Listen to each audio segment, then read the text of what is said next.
ಅತ್ಯಗತ್ಯವಾಗಿ ಇಲ್ಲಿ ಸೇರಿದಂತ ಭವ್ಯ ದಿವ್ಯವಾದ ಸಭೆಯಲ್ಲಿ ಪಾಲ್ಗೊಂಡು ಅನೇಕ ವಿಚಾರಗಳನ್ನ ಈ ಸಭೆ ಮುಂದಿಟ್ಟಂತ ಎಲ್ಲ ಸ್ವಾಮೀಜಿಯವರ ಪಾದದಲ್ಲಿ ವಂದಿಸುತ್ತಾ, ಅದೇ ರೀತಿ ಉದ್ಘಾಟನೆ ಮಾಡಿದಂತ ಪೂಜ್ಯರು ಮತ್ತು ದಾಸೋಹಿಗಳಾದಂಥ ತಾಯಿ ಡಾಕ್ಟರ್ ದಾಕ್ಷಾಯಣಿ ದೇವಿಯ ಚರಣ ಕಮಲಕ್ಕೆ ವಂದಿಸುತ್ತ, ಅದೇ ರೀತಿ ಮೈಸೂರಿನಿಂದ ಬಂದಂಥ ಸಿದ್ದರಾಮಯ್ಯನವರು ಅವರಿಗೂ ಕೂಡ ನಮಸ್ಕರಿಸುತ್ತಾ, ವೇದಿಕೆ ಮೇಲೆ ಆಶೀರ್ವಾದಂತ ಅನೇಕ ಗಣ್ಯರಿಗೂ ವಂದಿಸುತ್ತಾ ಮತ್ತು ಇಲ್ಲಿ ಸೇರಿದಂತ ಎಲ್ಲ ಸಣ್ಣ ಬಳಗಕ್ಕೂ ವಂದಿಸುತ್ತಾ, ಇವತ್ತ ಬಹಳ ಅದ್ದೂರಿಯಾಗಿ ನಾವು ಬಸವ ಜಯಂತಿ ಮಾಡಬೇಕನ್ನೋ ಉದ್ದೇಶದಿಂದ ನಾವು ಈ ಸಭೆಯನ್ನು ಆಯೋಜಿಸಿದ್ದೇವೆ. ಅದರ ಜೊತೆಗೆ ನಮ್ಮ ಎಲ್ಲ ಏನು ಮಂತ್ರಿಗಳು, ಈ ಭಾಗದ ಮಂತ್ರಿಗಳು, ಶಾಸಕರು, ಮಾಜಿ ಶಾಸಕರು ಮತ್ತು ಲೋಕಸಭೆ ಸದಸ್ಯರು ಮತ್ತು ಎಲ್ಲರೂ ಕೂಡಿ ಮತ್ತು ಮುಖಂಡರು ಕೂಡಿ ಇದನ್ನು ಒಂದು ನಿರ್ಧಾರ ಮಾಡಿದ್ರು. ಇದು ಈ ವರ್ಷದ ಬಸವ ಜಯಂತಿ ಒಂದು ಮಾದರಿ ಆಗಬೇಕು ಮತ್ತು ವೈಶಿಷ್ಟ್ಯಪೂರ್ಣ ಆಗಬೇಕು ಅಂತ ಹೇಳಿ ಇವತ್ತ ಈ ಜಯಂತಿಯನ್ನು ಮಾಡಿದ್ದಾರೆ. ಇವತ್ತ ನಮ್ಮೆಲ್ಲರಿಗೂ ಗೊತ್ತಿದ್ದಂತೆ ಈ ರಾಜ್ಯದಲ್ಲಿ ಬಸವಾದಿ ಅಭಿಮಾನಿಗಳು, ಶರಣರು ಇವತ್ತ ಸಂಖ್ಯೆ ಎಷ್ಟಿತ್ತು ಅಂತಂದ್ರೆ 3 ಕೋಟಿ ಇತ್ತು ಅಂತ ನಾವು ಹೇಳ್ಕೊಂತ ಇದ್ದೇವೆ. ಆದರೆ ಸರ್ಕಾರದ ಲೆಕ್ಕದಲ್ಲಿ 60 ಲಕ್ಷಕ್ಕೆ ಬಂದು ಮುಟ್ಟಿದ್ದೇವೆ. ಉಳಿದವ್ರು ಎಲ್ಲಿ ಹೋದ್ರು ಅಂತೇಳಿ ನಾವು ಹುಡುಕ್ಬೇಕಾಗಿದೆ. ಅದಕ್ಕಾಗಿ ಒಂದು ಪ್ರಯೋಗ ಮಾಡಿದ್ದೇವೆ ನಾವೆಲ್ಲರೂ ಹಿರಿಯರು ಕಲಿತು.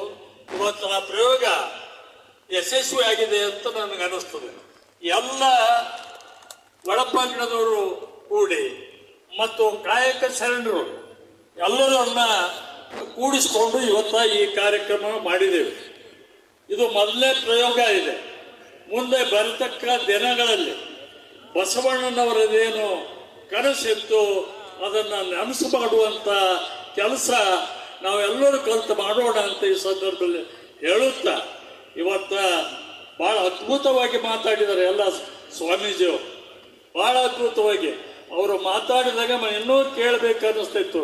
ಅವ್ವಾಜಿ ಅವರು ಕೂಡ ಬಹಳ ಮತ್ತು ಪೂಜ್ಯ 9ನೇ ಪೀಠಾಧಿಪತಿಗಳು ಕೂಡ ಬಹಳ ಸೊಗಸಾಗಿ ವಚನ ಪಠಣ ಮಾಡಿದ್ದು ಮತ್ತು ಸಾಂದರ್ಭಿಕವಾಗಿ ಮಾತಾಡಿದ್ರು ಕೂಡ ಬಹಳ ಆಶ್ಚರ್ಯವೇ ಸರಿ ಅಂತೇಳಿ ನಾನು ಅಂದ್ಕೊಂಡಿದ್ದೇನೆ. ಅದೇ ರೀತಿ ಇವತ್ತ ಈ ಸಮಾವೇಶಕ್ಕೆ ಬಹಳಷ್ಟು ನಮ್ಮ ಮಂತ್ರಿಗಳು ಹೆಚ್ಚಿನ ಆಸಕ್ತಿ ವಹಿಸಿ ಇವತ್ತು ಮಾಡಿದ್ದಾರೆ. ಮತ್ತು ಈ ಸಮಾರಂಭಕ್ಕೆ ನಾವು ಯಾರ ಮೇಲೂ ಕೂಡ ಭಾರ ಹಾಕಲಿಲ್ಲ. ಯಾಕಂದ್ರೆ ನಮ್ಮ ಮಂತ್ರಿಗಳು, ಶಾಸಕರು ಅನೇಕರು ಹೇಳಿದ್ರು, ಯಾರ ಮೇಲೆ ವಜ್ಜೆ ಹಾಕಲಾರ್ದಾಗ ನೀವು ಕಾರ್ಯಕ್ರಮ ಮಾಡ್ರಿ ಅಂತ ಹೇಳಿದ್ರು. ಆ ಪ್ರಕಾರ ನಾವು ಮಾಡಿದ್ದೇವೆ ಮತ್ತು ಯಶಸ್ವಿ ಕೂಡ ಆಗಿದೆ.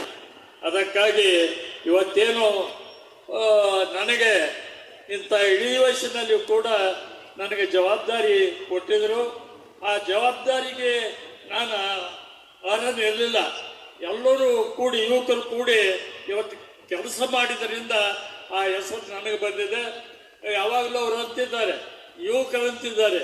ಇವತ್ತ ಸಿರೂರು ಸ್ವಾಮಿಯವರು 21 ವರ್ಷದ ಯುವಕ ಸ್ವಾಮಿ ಎಷ್ಟು ಅದ್ಭುತವಾಗಿ ಮಾತಾಡಿದ್ದಾರೆ ನಮ್ಮ ಎದುರಿಗಿದೆ. ಅದಕ್ಕಾಗಿ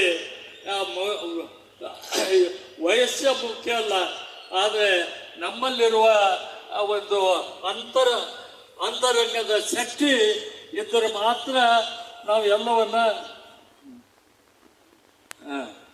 ಮತ್ತು ಇವತ್ತ ಪೂರ್ವಭಾವಿಯಾಗಿ ನಾಳೆ ಬಸವ ಜಯಂತಿ, ಅದ್ರ ಮುಂದಿನ ದಿನವೇ ಈ ಸಮಾರಂಭ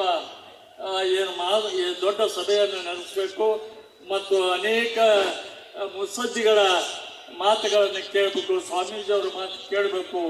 ಆ ಪೂಜ್ಯ ತಾಯಿಯವರ ಮಾತು ಕೇಳಬೇಕು ಅನ್ನೋ ದೃಷ್ಟಿಯಿಂದ ಇವತ್ತ ನಾವು ಈ ಕಾರ್ಯಕ್ರಮ ಹಮ್ಮಿಕೊಂಡಿದ್ದೇವೆ. ಅನೇಕ ತಾಲೂಕುಗಳಿಂದ ಅನೇಕ ಬೇರೆ ಬೇರೆ ರಾಜ್ಯದಿಂದ ಕೂಡ ಇಲ್ಲಿ ಬಂದಿದ್ದಾರೆ. ಇದೆಲ್ಲ ದೊಡ್ಡ ಕಾರ್ಯಕ್ರಮ ಇವತ್ತು ನಮ್ಮ ಈ ಕಲಬುರಗಿ ನಗರದಲ್ಲಿ. ಇದಕ್ಕೆಲ್ಲ ಕಾರಣ ಅಂತಂದ್ರೆ ಇಲ್ಲಿಯ ಶರಣಬಸವೇಶ್ವರರು ಜಾಗೃತವಾಗಿ ನಿಂತಿದ್ದರಿಂದ ಇವತ್ತು ಈ ಸಮಾವೇಶ ಆಗಿದೆ ಅಂತೇಳಿ ನಾನು ಭಾವಿಸಿದ್ದೇನೆ. ಮತ್ತು ನಾಳಿನ ದಿವಸ ಬೆಳಗ್ಗೆ 7:30 ನಾವು ಏನು ಬಸವನ ಮೂರ್ತಿ ಹತ್ರ ಒಂದು ಕಾರ್ಯಕ್ರಮ 7:30 ಅಲ್ಲಿ ಇಲ್ಲಿ ಸೇರಿದವರು ಎಲ್ಲರೂ ಕೂಡ ಅಲ್ಲಿ ಬರಬೇಕು. ಯಾಕಂತಂದ್ರೆ